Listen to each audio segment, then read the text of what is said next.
Você sabia que o arcanjo Miguel precisou lutar cara a cara com o diabo 2 vezes? O representante dos céus e o anjo caído travando uma batalha sobrenatural que pode mudar para sempre os rumos da história de nosso mundo. Tudo isso aconteceu e ambos os encontros estão registrados na Bíblia.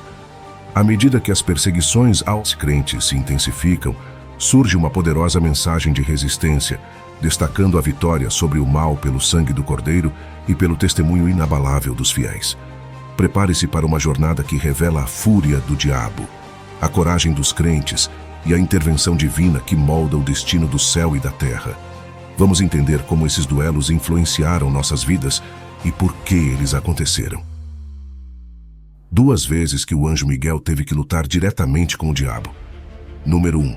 O corpo de Moisés. Vamos ao primeiro. Em Judas, versículo 9, acontece algo bem único que não é mencionado em outros lugares da Bíblia. Miguel e Satanás tiveram um conflito sobre o corpo de Moisés, mas não diz exatamente o que aconteceu. Judas, versículo 9, diz assim: Mas Miguel, o arcanjo, quando disputava com o diabo a respeito do corpo de Moisés, não ousou fazer acusação injuriosa contra ele, mas disse: Que o Senhor o repreenda.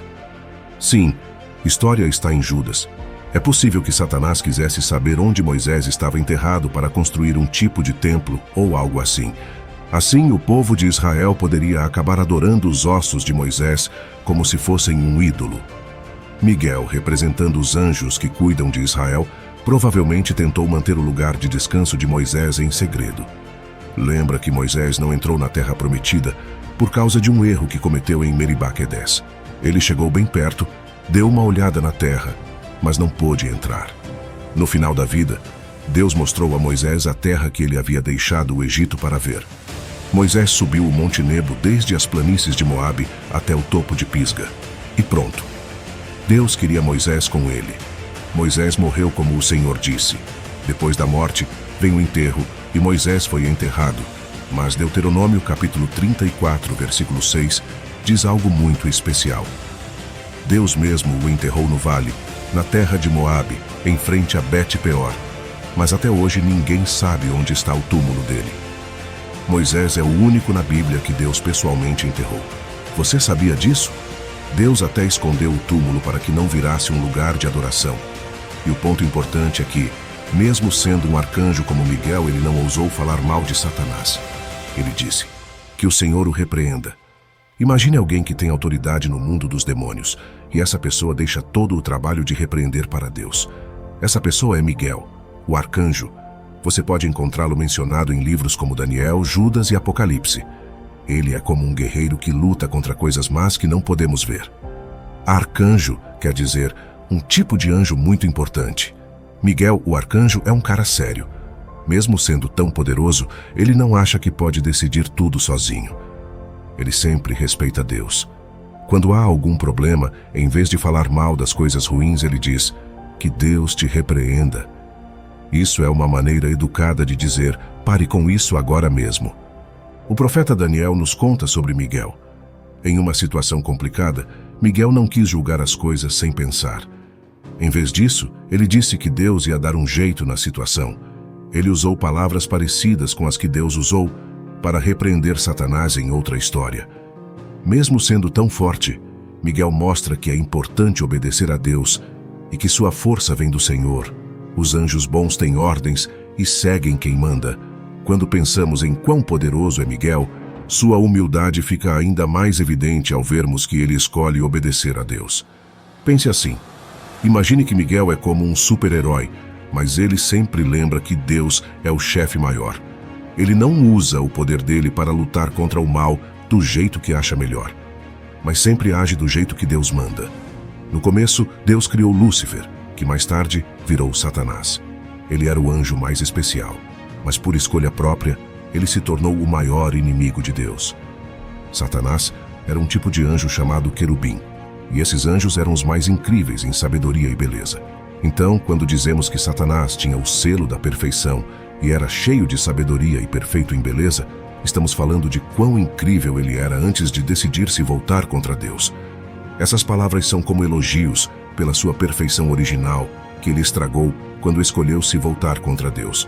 Não só ele era um líder escolhido por Deus, mas também foi chamado 2 vezes de querubim guardião. Isso quer dizer que ele tinha um papel importante, como um protetor, uma espécie de guarda-costas que anunciava a presença gloriosa e a santidade de Deus. Parece que ele estava bem perto de Deus, andando em um lugar super especial chamado de Pedras de Fogo. Esse alguém era perfeito, tanto em termos de personalidade quanto de moral. Ele era tão perfeito que até carregava um selo de perfeição e era incrivelmente bonito. Ele começou sem fazer nada de errado, mas depois pecou. Mesmo depois de ser expulso de um lugar tão especial, esse alguém, que agora chamamos de Satanás, ainda tinha uma dignidade impressionante. Isso mostra que ele tinha muita influência e poder. Aqui está a lição para nós. Muitas vezes, nós, como cristãos, ainda não aprendemos a obedecer nem a Deus. Nós, você e eu, somos criaturas, enquanto Deus é o Criador, o que nos dá o direito de questionar o que Ele faz. Eu sei que todos lutamos com dúvidas, mas precisamos reconhecer que Deus é tanto o Criador quanto o Redentor, e Ele cuida de nós. Deus é incrível, santo, justo e sempre faz a coisa certa. Podemos confiar nele mesmo quando não entendemos tudo. Mas será que fazemos isso? Será que reconhecemos a autoridade dele? Valorizamos quem ele é? Quando chegar a hora do julgamento, Jesus dirá para algumas pessoas: "Você disse que era meu seguidor, mas não fez o que eu mandei." Cada um fez o que achou certo. Infelizmente, isso mostra como as pessoas muitas vezes agem. Agora, olhando para o exemplo de Miguel, o arcanjo, podemos ver que não importa o que Satanás planeje, sabemos que não seria algo bom. Ele é conhecido por roubar, matar e destruir. Às vezes essas estratégias nem parecem tão ruins, mas Satanás é esperto o suficiente para tornar até mesmo o roubo, assassinato e destruição parecerem sutis. Então Miguel, segundo essa história, defende Moisés com coragem e zelo, dizendo a Satanás: "Que o Senhor te repreenda." Isso mostra como devemos nos posicionar contra o mal, confiando na autoridade de Deus. Agora eu faço a você um pedido de coração. Se esse vídeo lhe ajudou a esclarecer algo, considere se inscrever em nosso canal. E não se esqueça de compartilhar esse vídeo com quem precisa, assim levaremos a palavra de Deus ainda mais longe. Obrigado, e que Deus te abençoe. Número 2. A guerra no céu. Uma guerra acontece no céu, com Miguel e seus anjos de um lado e o dragão e seus anjos do outro. Isso ocorre no meio da tribulação. Apocalipse capítulo 12, versículo 7 diz: "E houve guerra no céu. Miguel e os seus anjos batalhavam contra o dragão. O dragão e os seus anjos também lutavam." Em Apocalipse 12, de 8 a 9, continua: "Mas eles não foram suficientemente fortes, e não houve mais lugar no céu para eles. E o grande dragão foi lançado fora, a antiga serpente chamada Diabo e Satanás, que engana todo o mundo. Ele foi lançado na terra e os seus anjos foram lançados com ele. O dragão é derrotado de forma total, perdendo sua posição e sendo lançado para a terra. No entanto, este não é o seu destino final." Apocalipse 20, de 1 a 3 relata: "Vi então um anjo descer do céu, trazendo na mão a chave do abismo e uma grande corrente. Ele segurou o dragão, a antiga serpente, que é o diabo e Satanás, e o amarrou por 1000 anos. Lançou-o no abismo, fechou-o e pôs um selo sobre ele, para que não enganasse mais as nações até que os 1000 anos se completassem. Depois disso, é necessário soltá-lo por um curto período de tempo." Apocalipse vinda, 10 conclui: "E o diabo que os enganava foi lançado no lago de fogo e enxofre, onde também estavam a besta e o falso profeta. Eles serão atormentados dia e noite, pelos séculos dos séculos." Note o relato de João sobre ele: "O grande dragão, a antiga serpente, que é o diabo e Satanás, aquele que engana o mundo inteiro." Após essa batalha frustrada, Satanás é julgado e atormentado para sempre, juntamente com a besta e o falso profeta, que foram lançados no lago de fogo no início dos 1000 anos. Apocalipse 12:10 prossegue: "Então ouvi uma grande voz no céu proclamando: Agora salvação e poder pertencem ao nosso Deus e o domínio de seu Cristo. Pois foi lançado fora o acusador dos nossos irmãos, o mesmo que os acusa diante do nosso Deus dia e noite." A narrativa continua, destacando a vitória final sobre Satanás e a celebração da chegada do reino de Deus. Os crentes perseguidos venceram o maligno pelo sangue do Cordeiro e pela palavra do testemunho deles. Com fidelidade a ele, selaram seu testemunho com o próprio sangue. Apocalipse 12, de 11 a 12. Eles o venceram pelo sangue do Cordeiro e pela palavra do testemunho que deram. Não amaram a própria vida, mas entregaram-se totalmente à morte. Portanto, alegrem-se, ó céus, e todos os que neles habitam. Mas ai da terra e do mar, porque o diabo desceu até vocês, cheio de grande ira, sabendo que lhe resta pouco tempo. Os céus podem se alegrar com a partida do dragão, mas é uma notícia terrível para a terra e o mar. O diabo sabe que o tempo dele é curto e está determinado a derramar sua raiva o máximo possível. Satanás não está no inferno no momento, embora esteja definitivamente indo para lá. A principal maneira como Satanás ataca o povo de Deus é através da blasfêmia, sendo o acusador dos nossos irmãos. Mesmo assim, os crentes têm um advogado divino diante de Deus chamado Jesus Cristo.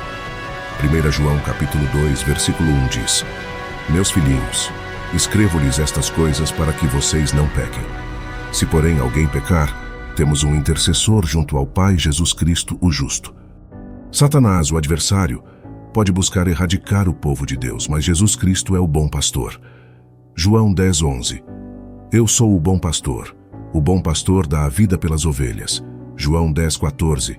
Eu sou o bom pastor. Conheço as minhas ovelhas, e elas me conhecem a mim. João então oferece uma estratégia simples que os crentes ao longo dos séculos têm usado para superar os ataques de Satanás.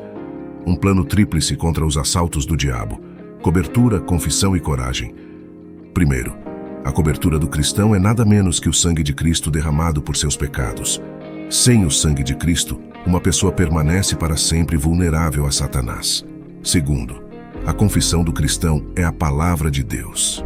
Lembre-se, a defesa bem-sucedida de Jesus contra as tentações do diabo foi completamente devido ao uso da palavra de Deus. Terceiro, a coragem do cristão é indicada pelo amor a Jesus mais do que a própria vida. Eles não amaram suas vidas a ponto de temer a morte. Satanás nunca dorme, nem se cansa em seus repetidos ataques ao povo de Deus. Cristãos que pensam que a guerra espiritual é um assunto excelente para discutir, mas não acham que afeta suas vidas diárias, podem estar vulneráveis a uma derrota espiritual. Bons soldados de Jesus Cristo sabem que Satanás perambula pela terra procurando a quem devorar. Devemos estar prontos. Estejam alertas. O diabo, o inimigo de vocês, anda ao redor como leão, rugindo, procurando a quem possa devorar. Miguel e as forças do céu derrotam o dragão, Satanás, e o diabo é lançado na terra. Lá, enfurecido, Satanás vai guerrear contra aqueles que obedecem aos mandamentos de Deus e mantêm firme o testemunho sobre Jesus. Apocalipse 12, 17. Então, o dragão ficou furioso com a mulher e foi fazer guerra aos demais filhos dela, os que obedecem aos mandamentos de Deus e mantêm o testemunho de Jesus. Confronto é um mal necessário, e ninguém gosta disso, mas deve ser feito para retificar, purificar e unificar a comunidade. Não fuja do confronto com o inimigo. Clame o nome de Jesus, peça ajuda ao Pai, e Ele lhe concederá. Enfrente a vida de cabeça erguida, olhando para o alto, e não desista. O Senhor é contigo. Em nome de Jesus. Amém.